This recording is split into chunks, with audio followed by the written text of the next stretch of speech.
Hi, I'm Rachel Thompson, 32 years old, sitting at my parents' mahogany dining table for what was supposed to be a celebratory dinner. My family has always treated me like I'm invisible, the forgettable daughter who never quite measured up. She's just a nobody with some office job. My mother Barbara laughed dismissively when my brother's fiancée Jessica asked what I do. Nobody at that table could have predicted what would happen when Jessica picked up her phone and typed my name into Google. Before I continue my story, where are you watching from today?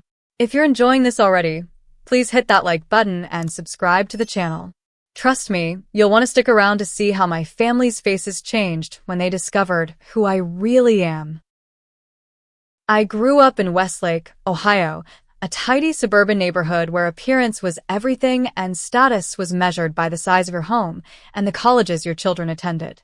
Our two-story colonial, with its pristine lawn and seasonal wreaths on the front door, was the perfect setting for the family my mother Barbara wanted everyone to see.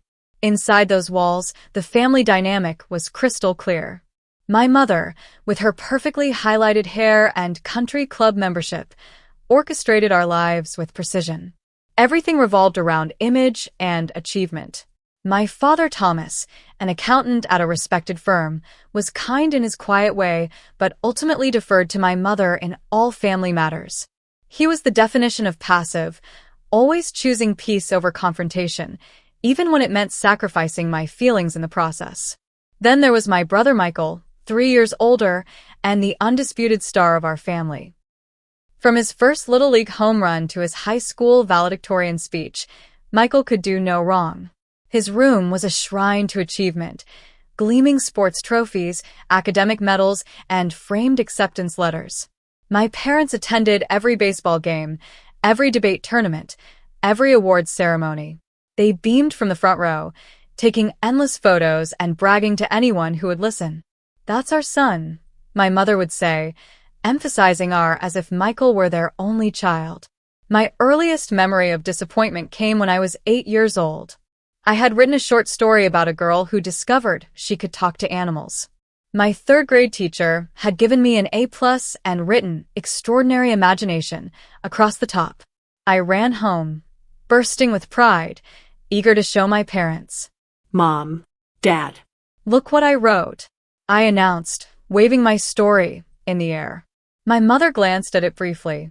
"That's nice, Rachel, but we're getting ready for Michael's science fair. Put it on the counter, and we'll look at it later." Later never came. When I found my story days afterward, it was stained with coffee rings, unread and forgotten. This pattern continued throughout my childhood. In 6th grade, when I won a district-wide writing competition, neither of my parents attended the ceremony. Michael had a baseball game the same day. "You understand, don't you, Rachel?" my father said gently. "This is an important game for your brother." I understood perfectly. I was learning my place in the family hierarchy. High school brought more of the same. I joined the school newspaper, eventually becoming editor-in-chief. I won state awards for my editorials and short fiction. My byline appeared in teen magazines and local papers. Each achievement was met with the same lukewarm response from my family. "Writing is a nice hobby, Rachel," my mother would say, "but it's not a real career plan. You should focus on something practical like business or nursing." Even when my story was published in a national anthology for young writers, my parents declined to buy a copy. Meanwhile, they framed Michael's college acceptance letters and hung them in the living room for visitors to admire. By the time I left for college, I had stopped sharing my achievements with my family. I chose a university in New York, as far from Ohio as my scholarship would take me. The distance wasn't just geographical. I was creating emotional space to become someone apart from the invisible daughter I'd been at home. During those 4 years, I bloomed. My professors praised my writing, encouraged my voice, and pushed me to submit my work to publications. Small successes accumulated. A poem here, a short story there. Each publication was a brick in the foundation of my confidence, built without my family's knowledge or approval. When I came home for holidays, I answered vague questions about how school was going with equally vague responses. I learned that speaking about my passions only invited dismissal, so I kept my growing success to myself. I sat through endless dinners listening to updates about Michael's business classes, his internship prospects, his girlfriend from a good family. After graduation, when I announced my intention to stay in New York and pursue writing, my mother's reaction was predictably dismissive. "New York is so expensive, Rachel. You'll be back home within 6 months when you can't pay rent," she predicted confidently. "Maybe you can get a job at the community college if you want to stay close to books." My father, in his typical fashion, tried to mediate. "What your mother means is that we worry about you. Writing is a tough business. We just don't want you setting yourself up for disappointment," my mother added, as if disappointment wasn't already the primary emotion I associated with family interactions. Over the years, as my adult life took shape in New York, I developed two separate existences. There was Rachel, the accomplished writer with a growing reputation in literary circles, and Rachel, the disappointing daughter who worked some job in publishing, as far as her family knew. The disconnect was painful, but protective. I couldn't bear to offer my achievements only to have them diminished again. Phone calls home became exercises in omission. I listened to news about Michael's promotions, my mother's social committee accomplishments, neighborhood gossip, never volunteering information about my own life that mattered to me. I became skilled at deflection, turning questions back on the asker, keeping my responses superficial. Some might wonder why I maintained any relationship with my family at all. The answer is complicated, wrapped in layers of hope, obligation, and the stubborn belief that someday they might see me, really see me. Despite everything, they were my family, and some childish part of me still longed for their approval, even as the adult in me recognized how unlikely that was to ever happen. So I continued my twice-yearly visits home, steeling myself each time for the familiar feeling of fading into the background, of being overlooked and underestimated. I became the family ghost, present but not quite real in their eyes. And I learned to find validation elsewhere, building a life rich with meaningful friendships and professional respect that my family knew nothing about. When I moved to New York after college, I carried little more than 2 suitcases, my laptop, and determined optimism. My mother's prediction about failing within 6 months hung over me like a challenge.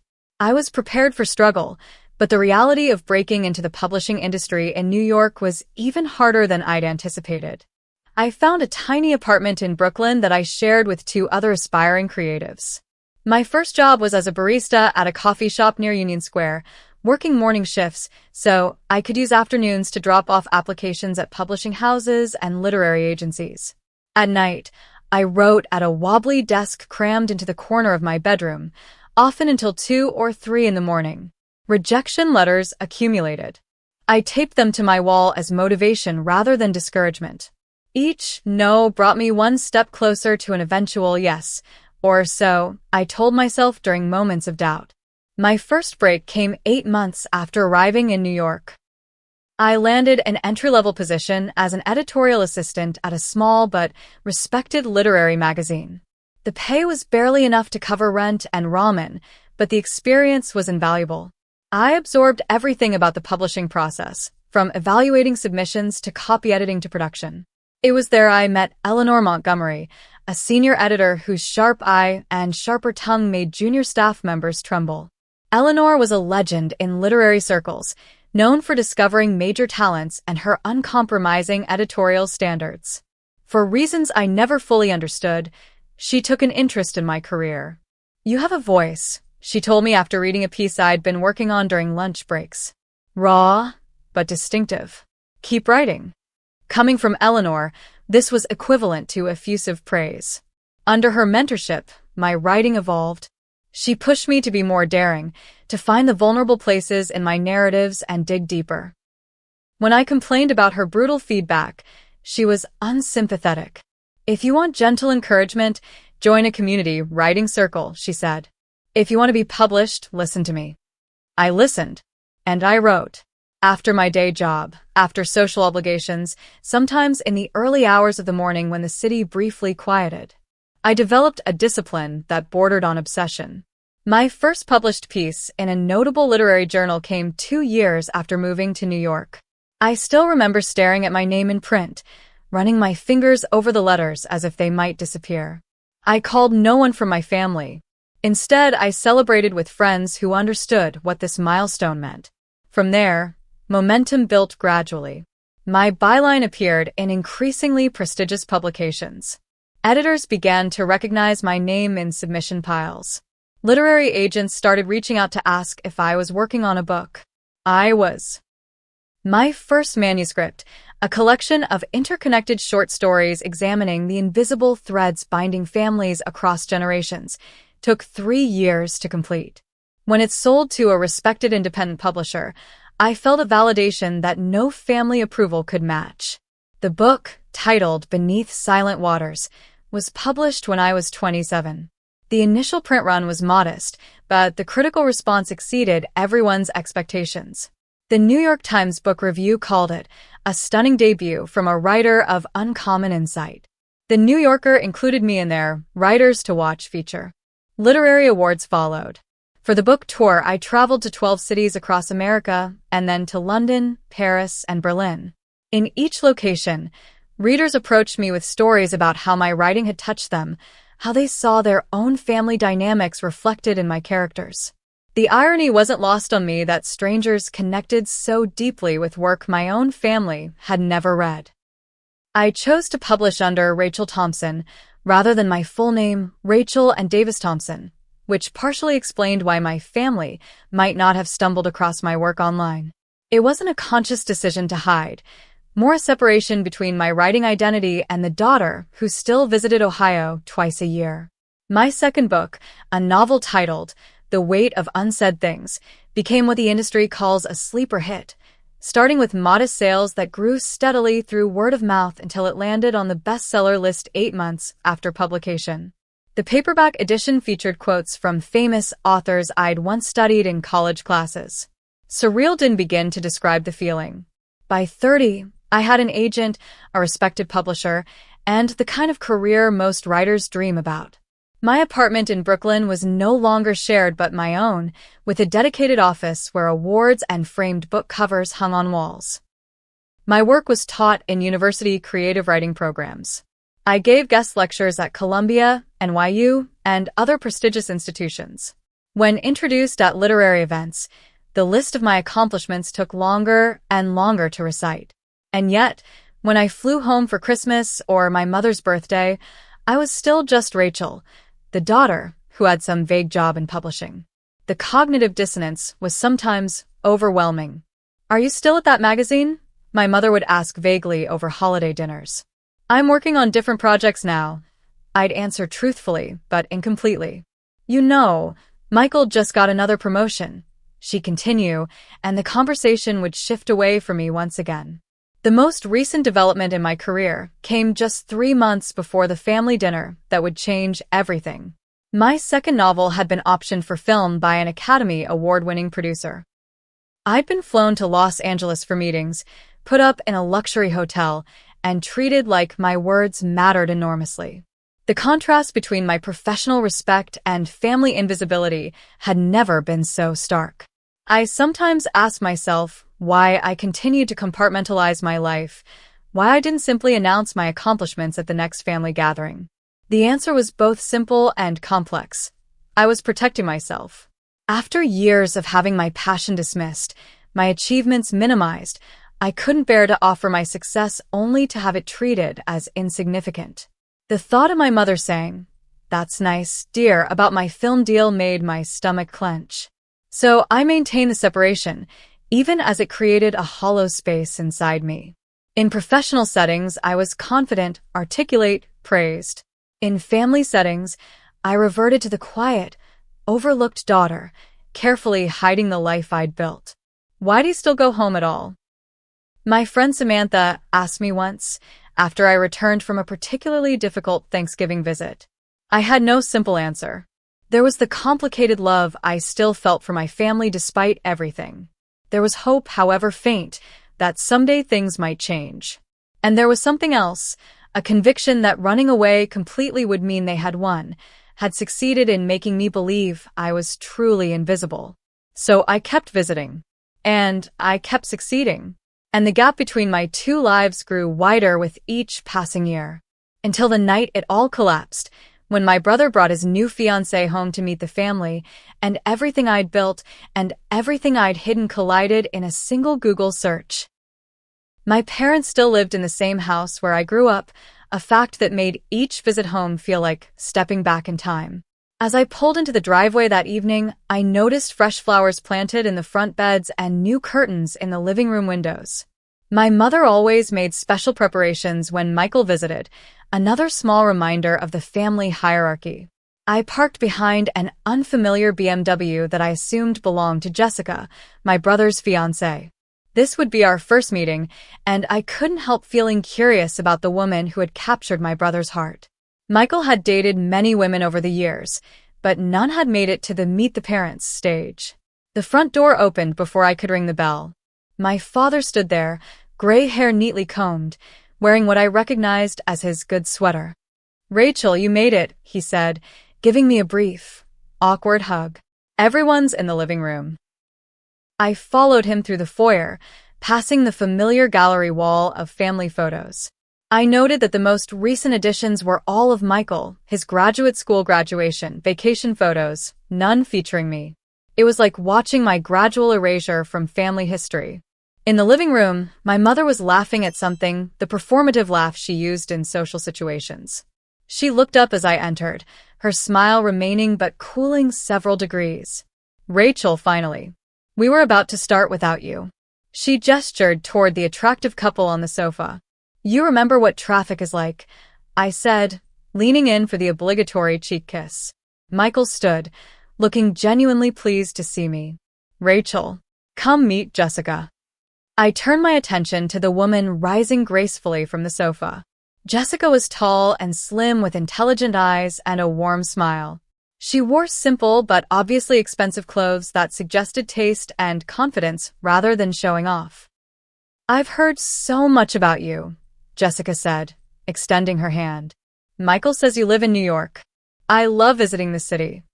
"All good things, I hope," I replied with a smile, ignoring my mother's barely audible snort. "Shall we move to the dining room?" my mother suggested. "I've had the roast in for hours." The dining room was set with the good china and crystal, another honor typically reserved for Michael's visits or my mother's bridge club luncheons. I noted the seating arrangement with a familiar resignation, my father at the head of the table, my mother at the foot, Michael and Jessica on one side, and me alone on the other, furthest from both parents. My mother had outdone herself with the meal: roast beef with Yorkshire pudding, garlic mashed potatoes, honey-glazed carrots, and homemade rolls. It was Michael's favorite menu, the one she prepared for special celebrations. "Jessica, tell us again how you two met," my mother prompted after pouring the wine. "I want Rachel to hear the story." Jessica smiled at Michael before answering.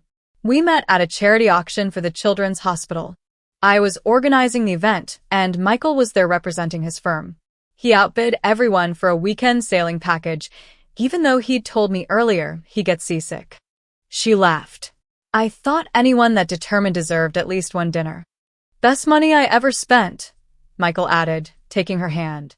My mother beamed at them. "And Jessica's family is from Shaker Heights," she told me, naming one of the most affluent suburbs of Cleveland. "Her father is a cardiothoracic surgeon at Cleveland Clinic." I recognized this as my mother's shorthand for "comes from money and good social standing," her highest praise. "What about you, Rachel?" Jessica asked, turning her attention to me. "Michael mentioned you work in publishing in New York." "That sounds fascinating." Before I could answer, my mother jumped in. "Rachel does something with books." "A small press or magazine, isn't it, dear?" I opened my mouth to respond, but she continued, "Nothing like Michael's position, of course. He just made partner at 35. Youngest in the firm's history." "It's a publishing house," I said quietly. "I work with authors on their books." "That must be so interesting," Jessica persisted. "What kind of books do you work on?" Again, my mother interrupted. "Rachel's always liked to read. Remember that summer you barely left your room, always with your nose in a book?" She laughed and turned to Jessica. "We had to practically force her to go outside and get some sun." The conversation shifted to wedding plans. Jessica and Michael were considering a June ceremony the following year, possibly at her parents' country club. My mother was delighted, already discussing flower arrangements and menu options. I ate quietly, occasionally nodding or offering brief comments when directly addressed. This was familiar territory. Being present but not really included, the background character in the Michael show. Jessica, however, kept trying to draw me into the conversation. "We're still figuring out the bridal party," she said, looking at me. "But I'd love it if you'd be one of my bridesmaids, Rachel. I don't have sisters, and it would mean a lot to me." I was genuinely surprised by the offer. "I'd be honored," I said, touched by her inclusion. "That's if Rachel can take time away from her important job," my mother commented with a thin smile. "New York publishing is so demanding, apparently." Michael shot our mother a look. "Mom, come on." Jessica, perhaps sensing the tension, tried to redirect. "What are you working on currently, Rachel? Any books we should look out for?" It was the opening I'd both longed for and dreaded for years. I could tell them about my recent success, the film option, the awards. I could finally claim my accomplishments in this house where I'd been diminished for so long. But years of conditioning kicked in. I shrugged slightly. Just the usual projects. Nothing special. My mother seized the moment. "She's just a nobody with some office job," she laughed dismissively. "Not everyone can be as ambitious as you and Michael." The table fell silent. My father studied his plate. Michael looked uncomfortable. I felt the familiar sting, sharper for being delivered in front of someone new. Jessica's brow furrowed slightly. She looked at me with curiosity, then discreetly reached for her phone beneath the table. "The wedding venue has a 6-month waiting list," my mother continued, oblivious to the awkwardness she'd created. "But Jessica's mother knows the event's coordinator?" As she spoke, I noticed Jessica looking down at her phone, her expression changing from curiosity to surprise, then to something like amazement. She glanced up at me, then back at her phone, scrolling with increasing interest. I had no idea what she was reading, but something told me our carefully separated worlds were about to collide. The dinner conversation continued around me, my mother dominating with wedding talk while my father occasionally nodded in agreement. Michael contributed details about the honeymoon they were planning in Italy. I responded when necessary, but my attention was increasingly drawn to Jessica, who continued to scroll through something on her phone, her eyes widening occasionally. "We're thinking 4 or 5 tiers for the cake," my mother was saying. "Nothing too ostentatious, but befitting Michael's position at the firm." Jessica looked up from her phone suddenly, her gaze fixing on me with an intensity that made me shift in my seat. "Excuse me," she said, interrupting my mother mid-sentence about cake flavors. "I hope this isn't rude, but I have to ask." She turned to me, phone still in hand. "Rachel, are you the Rachel Thompson? The author?" The question hung in the air. For pairs of eyes turned to me. The silence was deafening. "What are you talking about?" my mother asked, looking confused. Jessica held up her phone, displaying what I recognized as my author page on the Penguin Random House website. "Rachel Thompson, author of Beneath Silent Waters and The Weight of Unsaid Things," she read. "Winner of the National Book Critics Circle Award and the PEN/Faulkner Award." She looked up at me, her eyes bright with excitement. "That's you, isn't it? The photo matches." My heart pounded. The moment I'd both feared and secretly fantasized about for years was happening, and I felt completely unprepared.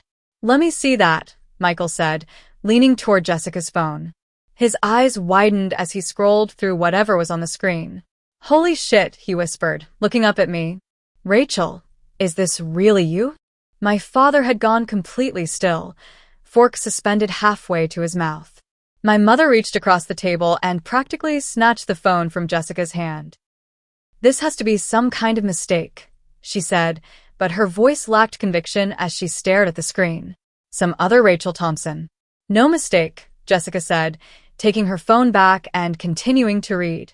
"Rachel Thompson's writing has been compared to Joan Didion and Alice Munro. Her debut collection of short stories was described by the New York Times as breathtakingly assured, and her novel spent 18 weeks on the bestseller list." She looked up at me with genuine admiration. "I can't believe this." I actually read your book last year for my book club. It was incredible. My mother's face had drained of color. My father was now leaning toward Jessica, trying to get another glimpse of the phone. There's more, Jessica continued, clearly unaware of the family drama she was exposing. It says here your novel has been optioned for film by Paramount, with production scheduled to begin next year. She scrolled further. And you were just featured in the New Yorker's 40 Under 40 list of influential artists. Michael was staring at me like he'd never seen me before. Why didn't you tell us any of this? He asked, his voice a mixture of confusion and what sounded like hurt. I took a deep breath, steadying myself. This was it, the moment when my two separate lives collapsed into one. I did try, I said quietly. Many times. My mother shook her head. That's ridiculous. You never mentioned being a famous author. We would have remembered something like that. Actually, I did, I replied, my voice gaining strength. When my first story was published in The Atlantic, I called home and told you. You said that's nice and changed the subject to Michael's new car. My father frowned, seeming to search his memory. My mother's lips pressed into a thin line. When my book was published, I sent you both signed copies, I continued. Did you ever open the package? Or read the card I included? My father looked genuinely confused. I don't recall any package. It came right before Christmas 3 years ago, I said. Mom said it was probably just work stuff and put it in the guest room. I saw it there, unopened, when I visited that year. Jessica was looking increasingly uncomfortable, suddenly aware of the family dynamic she had inadvertently exposed. Michael kept glancing between me and our parents, as if trying to reconcile the sister he thought he knew with the accomplished author on Jessica's phone. Well, you should have made it clear it was important, my mother said defensively. You know how busy things get around the holidays. Jessica cleared her throat gently. Your books are really quite remarkable, Rachel. The way you write about family dynamics and unspoken expectations, it's so insightful. She paused. Actually, now that I think about it, some of those family scenes feel almost familiar. The implication hung in the air. Had I been writing about my own family all along? The answer was yes and no. My characters were fictional, but the emotional truths they navigated, the feeling of invisibility, the yearning for recognition, those came directly from my experience in this very house. May I see? My father asked Jessica, finally finding his voice. She handed him her phone, and he put on his reading glasses to study the screen. As he read, his expression changed from confusion to something that looked almost like pride. National Book Critics Circle Award, he murmured. That's a big deal, isn't it? It's one of the most prestigious literary awards in America, Jessica confirmed. My mother was struggling to process this new reality. If you're so successful, she said with a note of skepticism, why do you still live in that tiny apartment in Brooklyn? Why don't you drive a better car? It was such a typical response, measuring success by material possessions rather than achievement or fulfillment, that I almost laughed. My apartment isn't tiny, Mom. It's a 2-bedroom in Park Slope with an office where I write. And I take the subway because parking in New York is a nightmare, not because I can't afford a car. There's a whole Wikipedia page, Jessica added, apparently oblivious to the tension as she continued scrolling. And look, here's a video of Rachel accepting her PEN/Faulkner Award. She turned her phone around to show a clip of me on stage in a black evening gown, thanking the committee and my publisher. The surreal quality of the moment intensified, my family watching a video of me accepting a major literary award while sitting at the dinner table where I'd been dismissed as just a nobody minutes earlier. The realization that I was not who they thought I was, had never been who they thought I was, seemed to hit each of them differently. My father looked bewildered, but impressed. Michael seemed shocked, but also curious. And my mother. My mother looked like her entire worldview was being challenged, her expression cycling through disbelief, confusion, and something that might have been embarrassment. All this time, Michael said slowly, while we thought you were just... He trailed off, perhaps realizing there was no good way to finish that sentence. Just a nobody? I supplied, repeating my mother's words from earlier. Yes, all this time. The dinner that had been planned to celebrate Michael and Jessica's engagement had transformed into something entirely different. The balance of power had shifted, and none of us quite knew how to proceed. Jessica, perhaps sensing the rising tension, attempted to lighten the mood. "I feel like I'm having dinner with a celebrity," she said with a nervous laugh. "I recommended your book to everyone I know after I read it." My mother's voice cut through the air. "This has to be some kind of misunderstanding. Rachel would have told us if she was a successful writer." She turned to me, her expression hardening. "Why would you keep something like this from your family unless you were making it up?" The accusation stung, but it was so typically my mother, unable to admit she might have been wrong, turning the situation to make herself the victim rather than acknowledging her role in my silence. "I didn't keep it from you," I said, my voice steady despite the emotion building inside me. "You just never listened." "That's nonsense," my mother replied. "We always supported your little writing hobby." "Hobby?" I repeated, the word like acid on my tongue. "Is that what you think this is?" "Mom," Michael interjected, "Jessica just showed us Rachel's professional author page and Wikipedia entry. This isn't a hobby." My father, still staring at Jessica's phone, looked up. "There are reviews here from the New York Times, the Washington Post, pictures of you at literary events with famous people." He seemed genuinely perplexed. "Why wouldn't you share this with us?" The question, asked without my mother's accusatory tone, deserved an honest answer. "I did try to share it with you," I said, meeting his gaze. "When I got my first book deal, I called home ecstatic. Mom answered and said she couldn't talk because she was on her way to Michael's softball game. She said she'd call back, but never did." My father frowned, glancing at my mother, who avoided his eyes. "When my first book was published," I continued, "I sent you both signed copies with a note about how much it would mean to have your support at my New York launch event. You never responded. I checked airline prices hoping you might come, but you didn't even acknowledge receiving the books." "We were probably busy," my mother said defensively. "You can't expect us to drop everything for her." "For what, Mom?" I interrupted, years of suppressed feelings finally breaking free. "For your daughter's greatest achievement? Because that's exactly what you did for Michael every single time. You never missed a single one of his games or ceremonies or celebrations. Not one." Michael shifted uncomfortably in his seat. Jessica placed a hand on his arm, her expression sympathetic. "When I won my first major award," I continued, "I called home from the hotel right after the ceremony, still wearing my formal dress. Dad, you answered and said Mom was asleep and you were watching a game. You said to call back tomorrow. When I did, neither of you picked up." My father's face flushed with what looked like shame.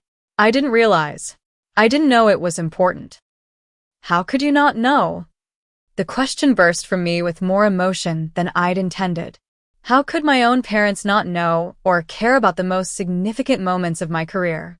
Did you ever once Google my name? Did you ever wonder what I was actually doing in New York all these years? My mother's lips thinned. "You always were dramatic, Rachel. If your writing was really so successful, why wouldn't you make sure we knew about it?" "Because every time I tried, you changed the subject to Michael," I replied, my voice breaking slightly. "Every single time. After a while, I stopped trying. It hurt too much to keep offering pieces of myself only to have them ignored." Jessica cleared her throat gently. "Your novel," she said, looking at me, "the one about the youngest daughter whose art is discovered after she leaves home, was that autobiographical?" Before I could answer, my mother cut in. "Are you saying you wrote stories about us? About family business? How could you do something so?" "I write fiction," I interrupted firmly. "My characters are not you."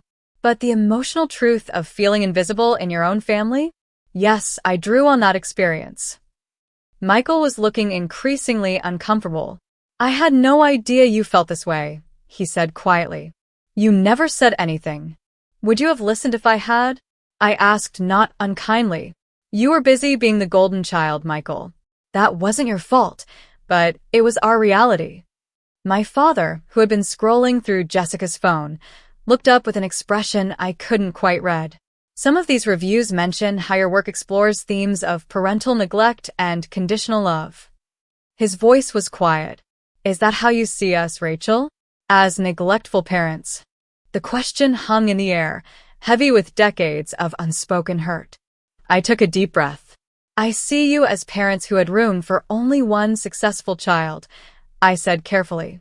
And I wasn't that child. So I built a life and a career that didn't depend on your approval or even your awareness. And now here we are. My mother stood abruptly, her chair scraping against the hardwood floor. I need to clear the dessert plates, she said, though no one had finished eating. She began gathering dishes with shaking hands. Barbara, sit down, my father said with unusual firmness. This is important. What's important is that Rachel has apparently been harboring all these resentments for years, my mother replied, her voice tight. Writing books about what terrible parents we are. Mom, that's not what Rachel said, Michael interrupted. And you did just call her a nobody less than an hour ago. My mother froze, plates in hand, as if she'd forgotten that comment. Jessica winced visibly. I never said you were terrible parents, I clarified. But yes, I was hurt, repeatedly. And instead of confronting you, I channeled those feelings into my writing. That's what writers do. We transform our experiences into stories. Stories that made you famous while making us look bad, my mother said bitterly. No one knows the books are connected to you, I replied. I've never said they were autobiographical. That's your guilt talking, not my words. The room fell silent. My mother remained standing, clutching the plates like a shield. My father looked lost in thought. Michael and Jessica exchanged uncomfortable glances. I considered getting up and leaving. It would be easier than continuing this painful conversation.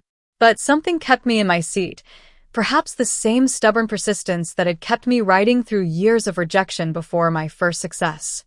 I never wanted to have this conversation, I admitted. But now that we're here, maybe it's time for some honesty. I've built a life I'm proud of, a career that fulfills me. I did it without your support or acknowledgement. That shouldn't diminish your pride in Michael's accomplishments. There was always room for both of us to succeed, even if you couldn't see it. My father removed his glasses and rubbed his eyes. I don't know what to say, Rachel. I'm sorry we missed so much. It was the first genuine apology I'd heard in that house, and it landed like a stone in still water, ripples spreading outward. My mother's defenses seemed to crumble slightly. She set the plates down and sank back into her chair. Why didn't you make us understand? She asked, but the accusatory edge had left her voice. That wasn't my responsibility, I said gently. Parents are supposed to see their children, both of them, not just the one who fits their preferred narrative. Michael reached across the table and touched my hand briefly. I didn't see it either, he said. I'm sorry, Rachel. The acknowledgement from my brother, unexpected and sincere, brought tears to my eyes that I quickly blinked away. Jessica, who had been quiet during the confrontation, spoke up. For what it's worth, she said, your books are beautiful. They've touched so many people. That's a rare gift. In the uncomfortable silence that followed, I realized something had fundamentally changed. The family dynamic, calcified over decades, had cracked open. What would grow in its place remained to be seen, but there was no going back to the way things had been. For better or worse, I was finally visible in my parents' home. The remainder of dinner passed in a strange mixture of tension and revelation. My mother made a half-hearted attempt to serve dessert, a chocolate mousse that sat largely untouched as the conversation continued in fits and starts. Jessica, seemingly determined to normalize the situation, asked thoughtful questions about my writing process and upcoming projects. I answered cautiously at first, then with increasing openness, as I realized her interest was genuine. I'm actually working on a new novel, I admitted, sharing details of my work publicly with my family for the first time. It's about sisters separated in childhood who reconnect as adults, only to discover they've been living parallel lives. That sounds fascinating, Jessica said. Will it be published next year? If I meet my deadline, yes. My editor is hoping for a spring release. My mother pushed her dessert around her plate. I suppose we'll have to wait for the movie version, she said, a half-hearted attempt at humor that fell flat. Actually, I replied, if you'd like to read it before then, I could send you the galleys once they're ready. The offer hung in the air, a tentative olive branch. My father cleared his throat. I'd like that, he said quietly. I'd like to read your books. All of them. Michael nodded in agreement. Me too. I can't believe my little sister is a famous author and I didn't even know. I'm not exactly famous, I clarified. Literary fiction isn't exactly celebrity status. Your Wikipedia page would disagree, Jessica remarked with a smile. And so would the New York Times. After dessert, we moved to the living room. My mother excused herself to the kitchen, claiming she needed to start on the dishes, though I suspected she needed space to process everything that had happened. Jessica touched Michael's arm. Why don't you help your mom? I'd love to chat with Rachel a bit more about her work. Michael seemed relieved to have a direction and headed to the kitchen. My father mumbled something about checking the score of the Indians' game and disappeared into his den, leaving Jessica and me alone. As soon as they were out of earshot, Jessica turned to me with an apologetic expression. I'm so sorry if I caused problems, she said. I had no idea they didn't know about your career. It's not your fault, I assured her. This has been building for years. It probably needed to happen. Jessica nodded thoughtfully. I recognized your name immediately, she confessed. When Michael mentioned his sister Rachel was a writer in New York, I wondered if it might be you. But when I got here and no one mentioned your books, I thought I must be mistaken. So, the Google search at dinner Was deliberate, she admitted. When your mom made that comment about you being a nobody, I couldn't believe it. I knew I'd read your work. I thought maybe showing them would. She trailed off, looking uncertain. Force them to acknowledge me? I suggested. She nodded, looking slightly embarrassed. Was that terrible of me? I considered the question. No, I finally said. Maybe it needed to come from someone outside the family. They might never have believed me. We were interrupted by Michael's return from the kitchen. He sat beside Jessica, looking at me with new eyes. Mom's upset, he reported. Dad's talking to her in the kitchen now. I'm sorry about that, I said, meaning it. Despite everything, I hadn't wanted to hurt them. Michael shook his head. Don't apologize. I'm the one who should be sorry. I never realized. He paused, struggling with his words. I never saw how they treated you differently. I was so caught up in my own stuff. You were a kid too, Michael, I reminded him. It wasn't your responsibility to fix our parents' behavior. Still, he insisted, I should have noticed. All those award ceremonies and publications you mentioned. I never even asked what you were doing in New York all these years. Not really. Jessica squeezed his hand supportively. The thing is, Michael continued, I always thought you were the lucky one. Mom and Dad were so focused on me, pushing me constantly toward success, monitoring every grade and achievement. You seemed free to do your own thing without all that pressure. I never realized the flip side of that freedom was invisibility. His perception stunned me. All those years I'd envied him the attention and approval, he'd envied me the freedom from scrutiny. It was a perspective I'd never considered. Maybe we can start over, he suggested. As adults. I want to know about your life, Rachel. Your real life, not the sanitized version you've been sharing at holidays. The offer touched me deeply. I'd like that, I said simply. My father appeared in the doorway, looking older than he had at dinner. Your mother needs some time, he said. This has been a lot to process. He sat heavily in his armchair, the same seat he'd occupied throughout my childhood. I've been looking through your author page on my phone, he admitted. The reviews, the awards. I had no idea, Rachel. No idea at all. I know, Dad, I said gently. No, you don't understand, he insisted. We failed you. I failed you. All those times you tried to tell us about your work, and we just didn't hear you. He looked up, his eyes damp.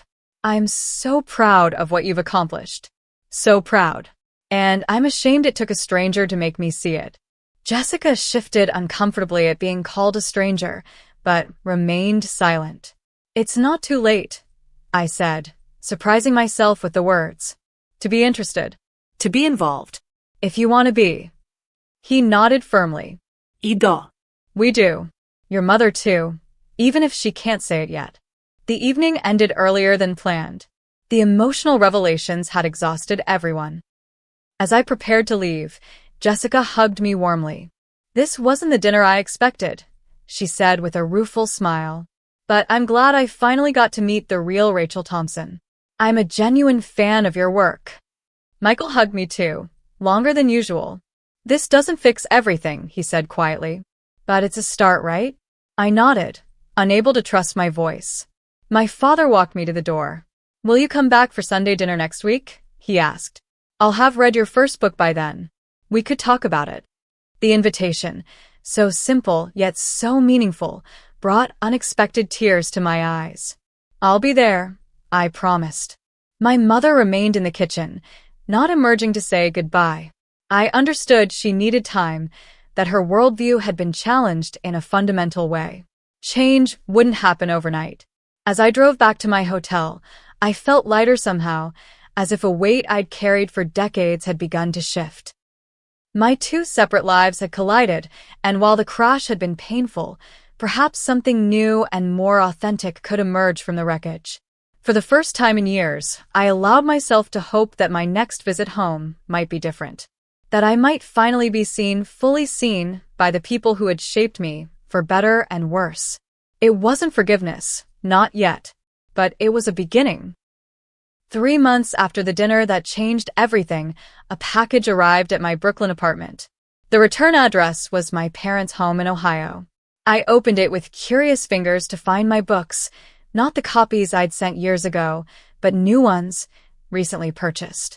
Inside the cover of Beneath Silent Waters was a note in my father's precise handwriting. Rachel, I've read this twice now. The first time to know the story, the second time to hear your voice in it. I'm sorry it took me so long to listen. Your words are beautiful. They matter. You matter. Love, Dad. I traced his handwriting with my fingertip, feeling the indentations on the page. In the 3 months since Jessica had Googled my name at the dinner table, small changes had accumulated like snowflakes, gradually transforming the landscape of my family relationships. My phone rang, interrupting my thoughts. Michael's name appeared on the screen. Hey, did Dad's package arrive? He asked when I answered. Just opened it, I confirmed. It's unexpected. He ordered your books the day after that dinner, Michael said. He's been reading them over and over. Mom too, though she's less vocal about it. Our conversations had changed since that night. We spoke weekly now, longer talks that went beyond surface pleasantries. Michael had become genuinely interested in my life and work, asking thoughtful questions about my writing process and upcoming projects. How's the new book coming, he asked now. Just finished the second draft, I told him. My editor thinks it's the strongest thing I've written. That's great, Rachel. Really great. He paused. Actually, that's partly why I'm calling. Jessica and I were wondering if you'd consider doing a reading at our engagement party next month. From your work, I mean, something that matters to you. The invitation stunned me. Are you sure? It's your celebration. I don't want to take focus from us. Michael laughed. Rachel, my sister, is a celebrated author. I'm proud of that. I want our friends and family to know who you really are, not the version we all pretended you were for so many years. His words touched me deeply. Then yes, I'd be honored. Great. And one more thing. Mom's been rearranging the seating chart for the dinner. She wants you at the main table with us and Jessica's parents. The significance of this wasn't lost on me. In our family, seating arrangements had always been hierarchical, with the most important guests placed closest to my parents. My traditional spot at family gatherings had been on the periphery, an afterthought. This change, small as it might seem to outsiders, represented a fundamental shift in family dynamics. Is Mom okay with all this? I asked cautiously. Michael sighed. She's trying, Rachel. It's not easy for her to admit how wrong she was all these years. But Dad's been surprisingly firm about it. I've never seen him stand up to her like this before. The thought of my father, typically so conflict-averse, advocating for me brought unexpected emotion. Jessica's been great too, Michael continued. She made Mom join her book club, and guess whose book they're reading next month? I laughed at the image. Mom in a book club discussing my novel? That I'd pay to see. She's nervous about it, Michael admitted. She's afraid she won't understand it properly, or say the wrong thing. I think she's finally realizing what she missed all these years. After we hung up, I sat with my father's note and this new information, trying to process how much had changed in such a relatively short time. The family pattern established over decades was being rewritten, awkwardly but genuinely. My mother had called the previous week, our conversation stilted but revealing. She'd mentioned, almost casually, that she'd told her bridge club about my books. Marilyn Jenkins' daughter is an English professor at Ohio State, she'd said. She's apparently assigned your novel in her contemporary literature course. Marilyn was quite impressed when I mentioned you were my daughter. The pride in her voice, however reluctant, was new. She was discovering, perhaps for the first time, that my achievements could reflect positively on her, just as Michael's always had. It wasn't the pure, unconditional recognition I might have wished for, but it was progress. The engagement party came faster than expected. I arrived at my parents' home with a mixture of anticipation and apprehension. The house looked different somehow, though nothing had physically changed. Perhaps it was my perception that had shifted. Jessica greeted me with a warm hug. I'm so glad you're here early. Come see the setup in the backyard. The garden had been transformed with string lights and floral arrangements. A small podium stood near the patio, with a microphone. For your reading, Jessica explained. I hope that's okay. Some of my family are big fans of your work. My cousin Abigail teaches English and uses your stories in her classes. Inside, my mother was directing caterers with her usual precision. She paused when she saw me, her expression softening slightly. Rachel, good you're here. I've put you at table 1 with us and the Clarks, she said, referring to Jessica's parents. And I've told the bartender to have champagne ready for after your reading. Such consideration from her was unprecedented. Thanks, Mom, I said simply, not wanting to make too much of it and risk her retreating. Your hair looks nice, she added awkwardly. The length suits you. It was a small compliment, but from my mother it felt significant. My father emerged from his den, face lighting up when he saw me. Rachel. He embraced me with uncharacteristic enthusiasm. I finished your second book last week. The scene where the protagonist confronts her mentor at the awards ceremony, brilliant writing. We talked about the book for several minutes, a surreal experience in this house where my writing had been invisible for so long. My father had always been an avid reader, but now he was reading my words, engaging with my thoughts, seeing me through my work. As guests began to arrive, I observed a subtle but significant change. When my mother introduced me to her friends, she didn't just say, "This is Rachel, our daughter." Instead, she said, "This is Rachel, our daughter, the author." Her books have won several major awards. The pride in her voice, however newfound, was unmistakable. She was learning, late but perhaps not too late, to see me clearly. Michael and Jessica circulated among guests, stopping often to include me in conversations, making sure I wasn't relegated to the background as had been the pattern at family gatherings throughout my life. When it came time for my reading, Jessica's father introduced me with genuine admiration, listing my accomplishments with the respect they deserved. I approached the podium feeling a complex mixture of emotions, vulnerability at sharing my work in this setting, pride in my accomplishments, and lingering traces of the insecure daughter I had been for so long. I had chosen a passage from my second novel, a scene where a character finally finds her voice after years of silence. As I read, I was aware of my parents listening intently, perhaps hearing echoes of our own complicated relationship in the fictional narrative. The applause afterward was enthusiastic. My mother, to my surprise, wiped tears from her eyes. Later, as the party wound down, She approached me where I stood chatting with Jessica's mother. "Your reading was beautiful," she said, her voice uncharacteristically soft. "I never knew you could write like that." "You never asked to know," I replied, not accusingly, but stating a simple truth. She nodded, acknowledging the point. "I'm asking now," she said. "Better late than never?" It was offered as a question, tentative and uncertain. The mother who had always been so confident, so sure of her opinions and judgments, was asking for a second chance. Better late than never, I agreed. Our relationship would never be perfect. Too much water had flowed under that particular bridge. But the current was changing direction, slowly but perceptibly. Where once there had been dismissal and invisibility, there was now recognition, however belated. As I drove back to New York the next day, I reflected on the journey that had brought me to this point. The painful years of being overlooked had fueled my determination to succeed, to create work that demanded attention. The irony wasn't lost on me that my family's failure to see me had ultimately made me more visible to the world. I had never written for their approval or recognition. I had written because I had to, because the stories inside me demanded release. Yet there was an undeniable satisfaction in finally being seen by the people who had shaped me, for better and worse. My phone dinged with a text from Michael.